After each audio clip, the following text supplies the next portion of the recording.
This is a relatively old story that my dad has told me over the years. I've never been able to witness the place where this occurred, but have been given very vivid mental images through the description.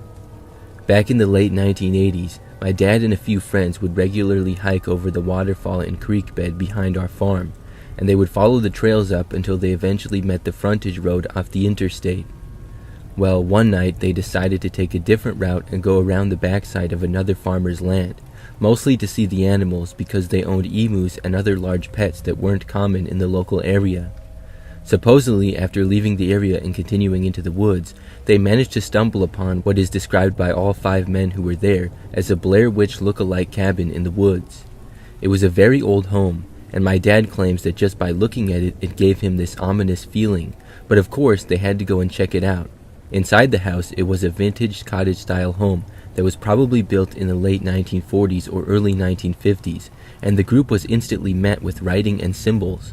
It was Latin-like languages with a few English graffiti pieces that quoted supposed evil rituals. My father still claims to this day that certain symbols were painted on the walls in blood, while others were clearly in spray paint. I believe him because he also worked as a firefighter for years before this happened, and had a lot of experience with having to see human blood. Past a small living room and kitchen, there was a stairwell that was so small that their shoulders would physically brush either side of the wall as they went up. The stairs went straight, stopped at a small landing, then turned right so as you started up you could not see what might be standing at the top. At the top of the stairs was a door that led to a large attic-style bedroom, and there actual chains and locks hung from one of the walls near the circular window at the end of the room. This room was also completely covered in weird symbols and graffiti, and now more obvious and frightening, large dried puddles of blood that seemed to have seeped into the floors and walls. Allegedly, once they were upstairs investigating the room, they were sure that they heard somebody moving up the stairwell behind them quickly, but when they looked back, nobody was there. They say that it sounded almost like heels clicking on wood and were now completely spooked. They rushed back down the stairs to see if somebody was playing a prank on them and was hiding down there. They found nothing and no new footprints in the dust and grime that differed from the ones they had left on their way in. They left the house and for some unknown reason decided to try walking back a different route. They used a compass to approach the cabin from the east instead of the south. They did this test more than 10 times that night, walking from every possible route or direction, yet they always came out at the front entrance of the house. These guys knew the woods literally like the back of their hand, and they still to this day say that it was very odd. The final time that the guys came back and found themselves standing at the front door of the house, they began to feel terrible, verging on feverish, and they decided that it was time to give up. One of them nearly fainted, and as they turned to leave, the man who nearly fainted turned and looked up. He pointed at a circular window at the front of the house on the second story. Everybody looked and immediately saw a tall female figure hunched over standing in the window watching them, though they saw no features on her face other than 2 large dark-colored eyes. She then shuffled in place before turning and walking away, as if she were heading to the stairs at the end of the room. At the sight of the figure moving, they all took off running through the woods. They ended up on the side of the interstate about 3 miles from my dad's house, where they originally started from. They eventually made it back to my dad's place, though they claimed that they felt as if somebody was following them the entire way. My dad's cousin got up later to get some water from the kitchen, only to announce that he was sure that he saw the same figure standing outside of the kitchen window near the edge of the woods close to the woodshed. Thankfully, nothing more came from the experience other than a collective state of absolute terror when the subject is brought up. 5 years later, and they decided to return to see if the house was still standing. Miraculously, it had fallen on itself and was nothing more than a pile of rubble, and they never went back. I always joked with my dad and would ask him what he would do if he went back and found the house standing the same way it was back then, trying to give him a reason to let me go and see the place for myself. But with trespassing laws being more prevalent in today's times, it would be nearly impossible without either getting shot or going to jail, as it was not our property.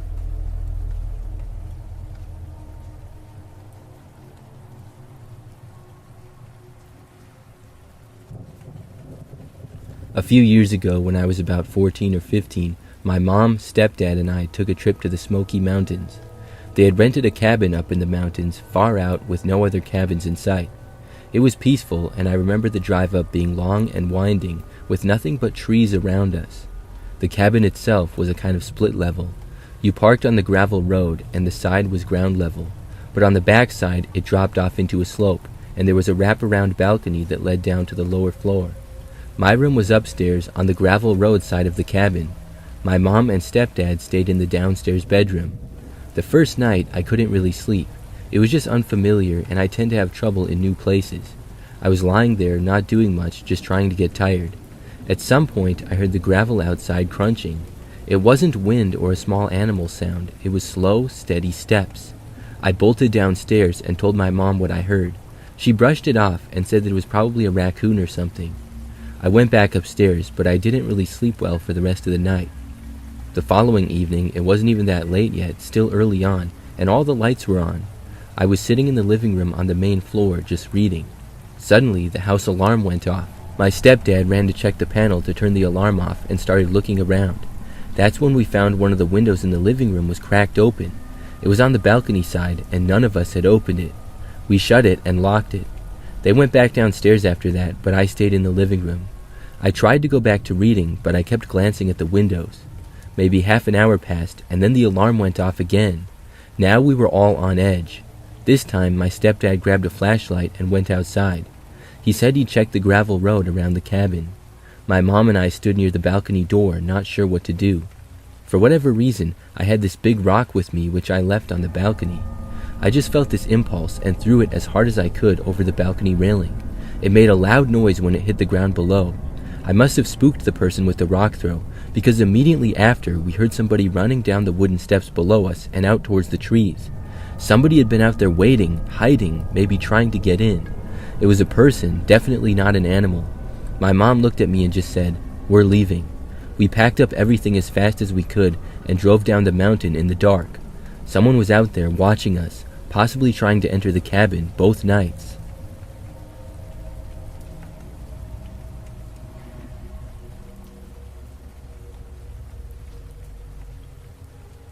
My dad, little brother, his neighbor friend, and I were all staying in a cabin on a resort for a week during our summer break to go fishing mostly. On our third night staying there, around 11 p.m., some guy came up and knocked on our door asking if we could jump his car, because apparently the battery had died while he was driving by. So my dad agreed to help him, but told us to call the cops if he wasn't back in an hour, because our cabin was in the middle of the woods and he would have had no reason to be that far down the road unless he was intentionally on his way to our cabin. 30 minutes passed and my dad got back. He said the guy was asking a bunch of weird questions about how many of us were staying there and such, but other than that, they jump-started his car and the guy left. 2 nights later, my brother, neighbor, and I were up late watching TV in the living room. At some point around 1 a.m., a different guy showed up at our cabin. He was wearing the resort's logo and a uniform with the resort's official car, and he just stared into our cabin from the porch. He didn't knock or anything, so we had no idea how long he was standing there, but at some point my neighbor had noticed him staring at us and jumped up and ran over to the bedroom to wake my dad. So my dad, annoyed at this point, walked up to the door while not opening it and asked the guy what he was doing there. He said he got a call from the reception desk that our TV wasn't working and he was here to fix it. Meanwhile, our TV was obviously working since he saw us watching stuff on it for who knows how long. Anyways, my dad told him that we didn't need anything and he should leave. The guy then proceeded to say that we were out of toilet paper and he needed to refill it for us. Again, my dad said that we didn't need any and the guy should leave. He continued to get ruder, asking about towels, our phones, and other stuff he could possibly refill or fix, but eventually he left. The next morning, we called the reception desk to report this guy because he was obviously out of line. They told us that they don't send out anyone that late anymore for services at the cabins and that it must have been a mistake. They asked us to describe the guy, and when we did, they told us nobody with that description works there. Both us and the reception desk were extremely freaked out and trying to figure out who he was and why he was there. I'm assuming the first guy, the one with the car problem asking weird questions, was there to scope out our situation possibly, and when he saw it was just one adult with 3 kids, he relayed it to his partner that we'd be a good cabin to rob, hurt, or whatever. I'm just happy that my dad never unlocked the door for the fake resort guy, because who knows why he went through all that effort to pretend to work there.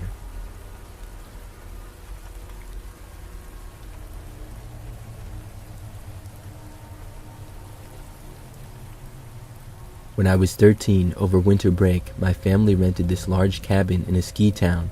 It was packed full of my aunts, uncles, and cousins.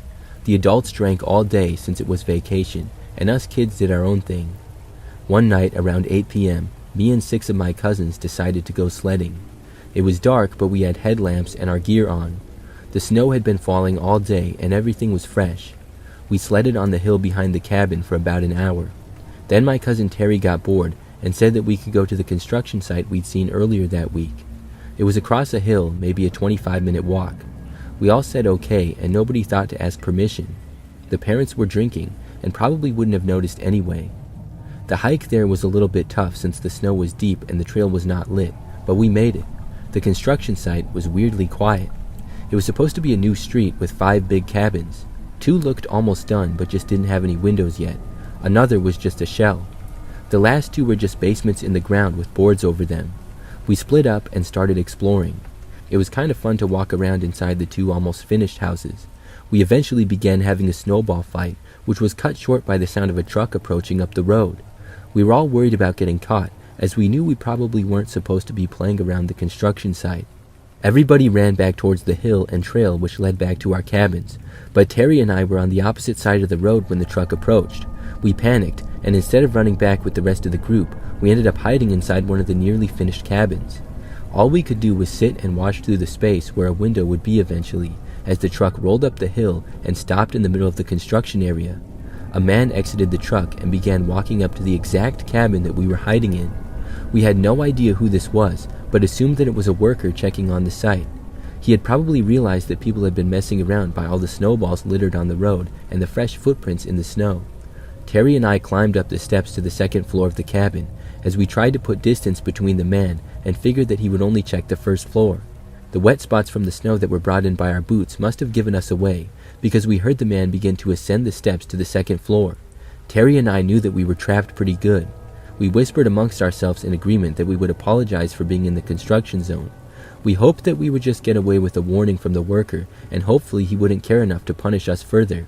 We waited in one of the larger rooms upstairs, which I assumed would be a bedroom for the worker to find us. Turns out we had totally misjudged the situation we were in, as the man who entered the bedroom door in front of us was not a worker as far as we knew. The man entered the room and was actually surprised to see 2 kids in there, as he must have not known that we were there as we previously had thought. The man had a giant sack with him and was very scraggly looking and seemed unstable in general.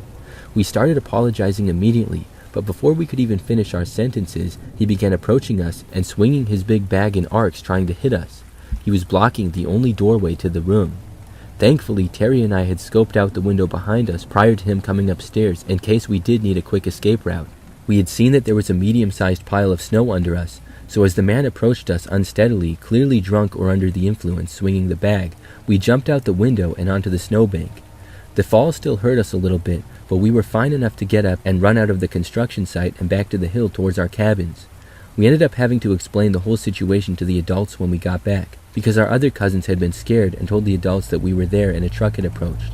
The adults did end up contacting some authorities, but apparently the man and his truck were gone from the site by the time they arrived. My uncle thinks that the man was most likely scrapping the construction site for any valuable tools or copper left behind, hence the big bag he had. Another theory is that the man was a squatter looking for somewhere to sleep for the night, but if he had a truck, I would have guessed that he could sleep in there instead. Either way, for us kids, that night of exploration turned into a scary confrontation very quickly.